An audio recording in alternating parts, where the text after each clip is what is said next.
Hey there, welcome back. There is nothing better in opening preparations than reaching a line in which your opponent makes plenty of standard moves, and even though he gets a losing position.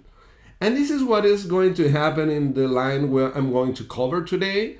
It's a pretty interesting line, pretty tactical.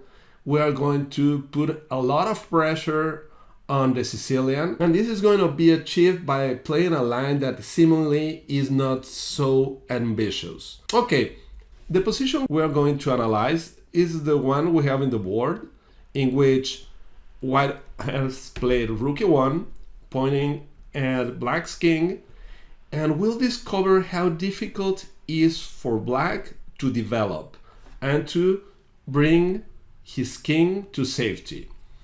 Okay, where is this position coming from? Yeah, as black can easily achieve this position from various opening variations in the Sicilian, we can call it the deadly tabiya. You'll see how difficult it is for black to survive. There are several lines from which this position may arise. In the first part of the video, we'll explain how to react to black's different alternatives. And in the second, at the end of the video, I'll explain how to reach this position from various Sicilian variations, so you can decide how you are trying to reach this one in your games. So stay till the end so you won't lose a thing. We're going to analyze it as if it was a Najdorf, but later on I will show you a variety of lines from which this position can be achieved. So e4, c5, knight f3, d6, d4, c takes d4, knight takes d4, knight f6, knight c3, a6, the Najdorf variation. Yeah, the most popular line for black and the most respected. Now g3. Yeah, we're going to talk about the fianchetto variation, and now black plays b5. Yeah, here e5 or e6 are completely normal lines, but I'm interested in reaching the following position. b5, bishop g2, bishop b7. Black tries to neutralize our light square bishop activity. Castle, e6, pretty standard, and rook e1. This is our starting position. Okay, first of all, let's try to identify black's candidate moves. Okay, next step for black is to bring his king to safety, and this can be achieved by playing bishop e7 and castle. So bishop e7 is something completely normal. The other move might be knight bd7. Quite typical. The knight controls e5, is ready to jump to c5, and this is the second most normal move. Queen c7 is also a normal move, defending the bishop, controlling e5. And okay, so let's start with these three alternatives for black and see what happens. Yeah, first let's try to understand what happens after bishop e7. Yeah, this normal looking move seems completely solid, but there is one piece that is x-rayed, that is attacked indirectly, and I'm talking about the bishop on b7. It's under pressure along the long diagonal, and we can take advantage of it by playing e5. Yeah, we attack the knight, and in case of bishop takes b7, we play e takes f6, attacking the bishop, and the other bishop is attacked. So white wins a piece after bishop takes f6, king takes g2 with an extra piece. So bishop e7 runs into e5. Now, knight d5 trying to block the diagonal. We get a winning position easily by playing bishop takes d5, bishop takes d5, knight takes d5, e takes d5, and e takes d6, followed by knight f5, queen d6, and knight f5, winning the bishop and the game. So after e5, black is in serious trouble. The game may continue with d takes e5, bishop takes b7, and now rook a7 or e takes d4. Okay, e takes d4, we would capture the exchange, knight bd7, and we have several choices here. Knight takes b5, a takes b5, and bishop f3 with an extra exchange and, well, with a winning position. Instead, after bishop b7, rook a7 is met by bishop c6. Bishop e7 seems completely normal, but is losing. Yeah. Okay, let's see what happens against knight bd7. Yeah, the thing is that the bishop is undefended and we can take advantage of it by playing again e5. Yeah, opening the diagonal, and after bishop takes g2, e takes f6. Surprise move. We are attacking still the bishop, and now after bishop b7, now there are several ways to win. The most simple is f takes g7, bishop takes g7, and knight takes e6. Yeah, playing against the king, f takes e6, rook takes e6, now king f7, and rook takes d6, attacking the knight, and it's pretty difficult for black to get out of this pin. Yeah, for instance, king e7 runs into bishop g5, king e8 runs into queen h5. This is absolutely winning. King f8 into queen f5, attacking check and attacking the knight. Of course, they can't cover with the knight because of rook takes d8, winning the queen. So after king f8, queen f5, game over, as king e8 or king e7 are answered by rook e6, in this case checkmate. So as you can see, knight bd7 is again running into e5. We are taking advantage of black's king exposed position in the center, and this is something pretty normal in the Sicilian. Black spends a lot of time building a strong position. Yeah, and what I mean is they improve the situation of the bishop, they have the space in the queen side, they are ready to occupy the semi-open c file, they have a better center in the long term, so they have plenty of positional assets, and we have to do something before they consolidate their position and start using those assets. I share a variety of chess related stuff twice a week. If you're into chess, please consider subscribing, as it's a great way to support our channel and stay updated. After rook e1, as you can see, nor bishop e7 nor knight bd7 are good alternatives. So we're reaching the most common alternative for black. Yeah, they usually play queen c7. The idea is to defend the bishop, stopping e5. But now they run into a different attacking idea that is pretty effective. Yeah, and I'm talking about none other than knight d5. Yeah, taking advantage of the exposed situation of the king again, we are sacrificing a piece to open the position and to attack black's king. As you will see, this attack is pretty effective. Okay, after e takes d5, let's imagine black accepts this challenge. We recapture, opening the e file, creating a disgusting situation for black's king. King d8, bishop e7 is simply lost after knight f5. They are losing this bishop, knight g8, and here we have several ways to attack. Perhaps the most straightforward would be bishop g5, trying to capture, as f6 is answered by knight takes g7, check.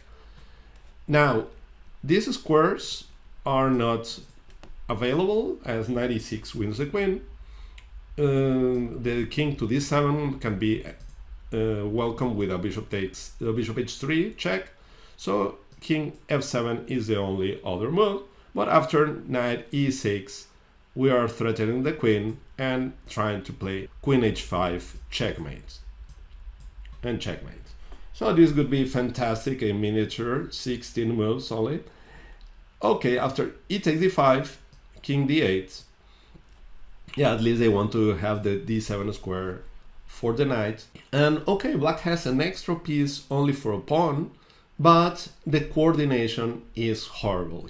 His piece coordination is absolutely horrible.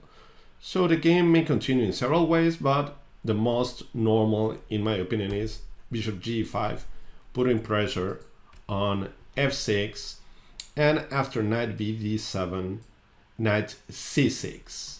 Yeah, this is the idea. We are forcing bishop takes c6.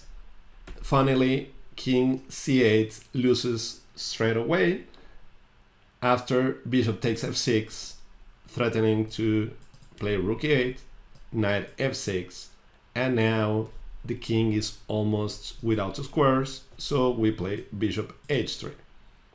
Yeah, and queen d7 is forced, as knight d7 is met by rook e8, winning straight away. Okay, so knight c6, bishop takes c6, d takes c6. Yeah, now black has a tough choice to make. Knight c5 or knight b6, in both cases, is struggling, as knight e5 simply blunders a piece after rook takes e5 because of the king.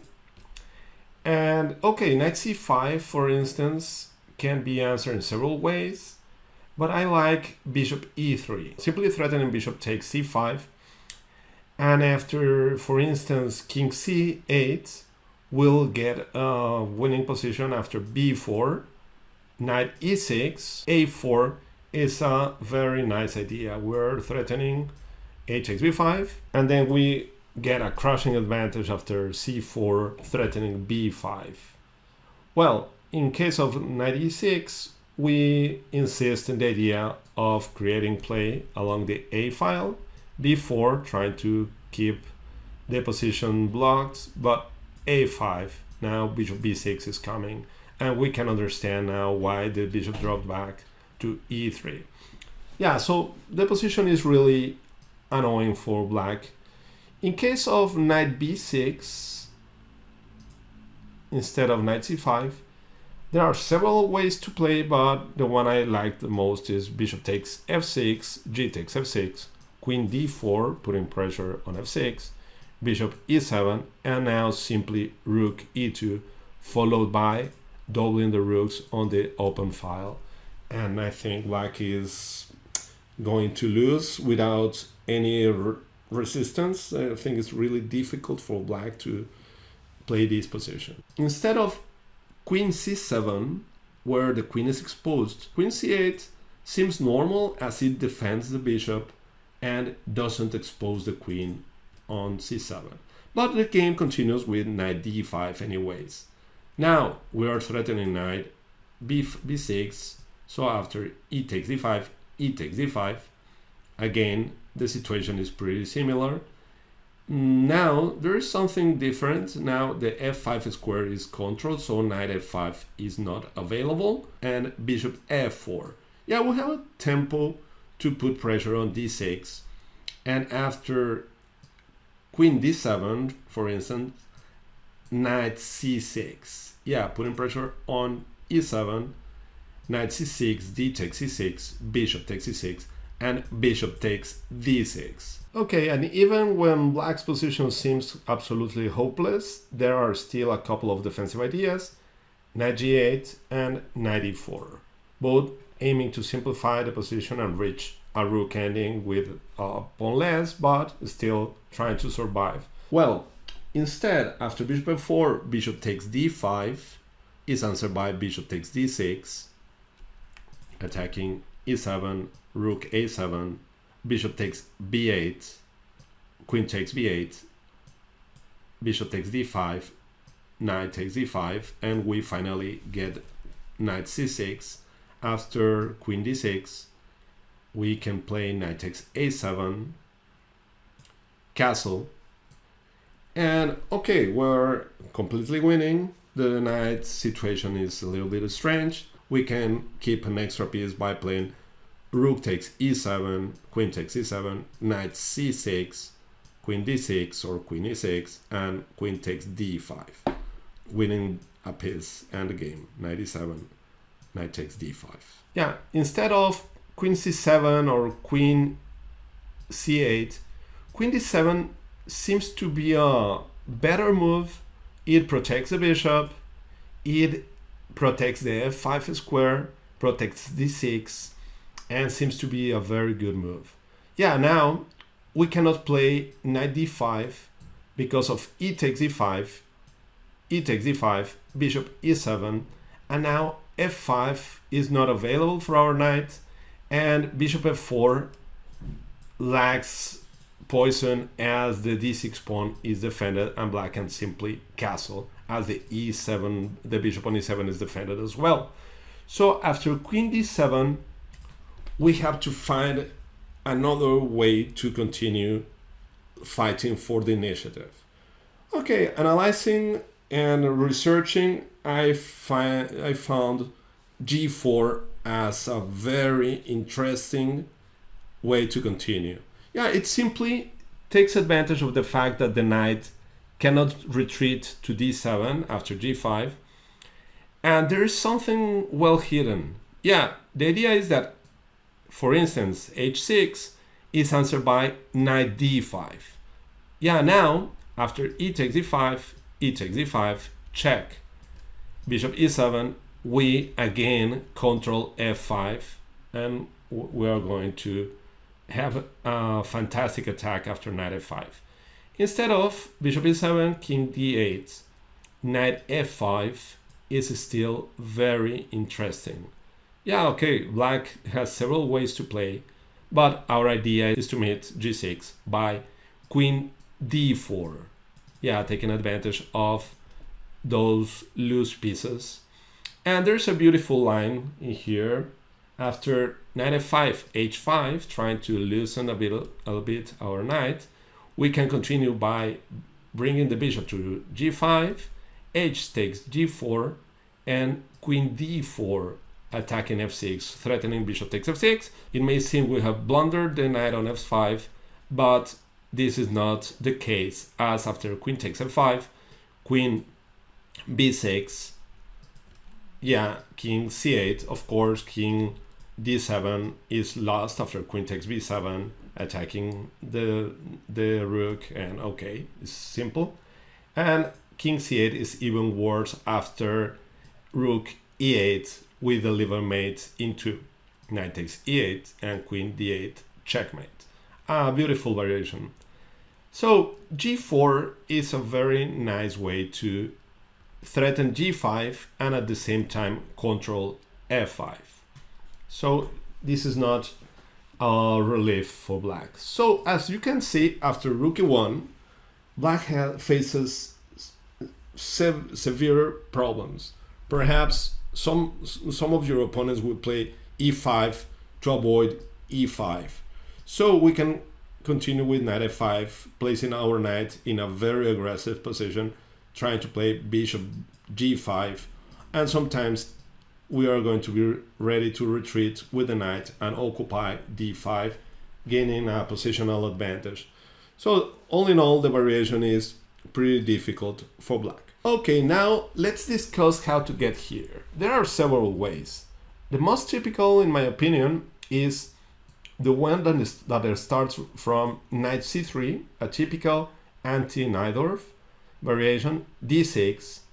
Yeah, if they play knight c6, as in the normal closed variation, white can play knight f3 followed by d4, and this is not a Najdorf any longer, as the knight on the Najdorf doesn't belong to c6. And yeah, this is the reason why they play d6. And now knight g2, a6. This is the normal way to play the Najdorf, as knight f6 can be met by g3, and white is ready to play d4, and there's no Najdorfs in here, as e6 already commits the pawn to e6, and in the Najdorf sometimes you play the pawn on e5, and g6 is something that may transpose to a dragon. So we are trying to avoid the Najdorf, and this is a fantastic way to do it. a6, g3, b5, bishop g2, bishop b7, d4, c takes d4, knight takes d4, knight f6, and after castle, e6, and rook e1. Here we are from the anti-Najdorf. Yeah, there are other choices as knight c3. Sometimes it's answered by a6. We can play g3, b5, bishop g2, bishop b7, knight g2, knight f6, d4, c takes d4, knight takes d4, e6, castle, d6, and rook e1. Yeah, again, we start with a close variation, but afterwards we play knight e2 and we open the position. It's something we have in the flexibility of these kind of lines. The other typical way to arrive to this variation is the Paulsen. Yeah, after knight f3, e6, d4, c takes d4, knight takes d4, a6, knight c3, and now b5, g3, bishop b7, bishop g2, knight f6, castle, and d6 is dubious move. b4 is the right way to play, but this is something I'm not going to cover in this video. But d6 is the way to get to the deadly tabiya again. So as you can see, this is a line that we can use from several variations. There is another anti-Najdorf, pretty common one, and here it is: knight f3, d6, knight c3. This is a usual anti-Najdorf. They play a6. The idea is to meet knight f6 with e5, and okay, as this position is really playable for black, but plenty of players prefer to play a6. And after g3, b5, bishop g2, here we go again, bishop b7, d4, c takes d4, knight takes d4, e6, castle, knight f6, and rook e1, and here we go again from the anti-Najdorf. So all in all, there are several ways to reach this position. And forgetting one for sure, if you discover another way to reach the deadly tabiya, please share it with us in the comments below. And okay, I hope you like the idea and it brings you plenty of points in your games. See you later. Thank you very much. Goodbye.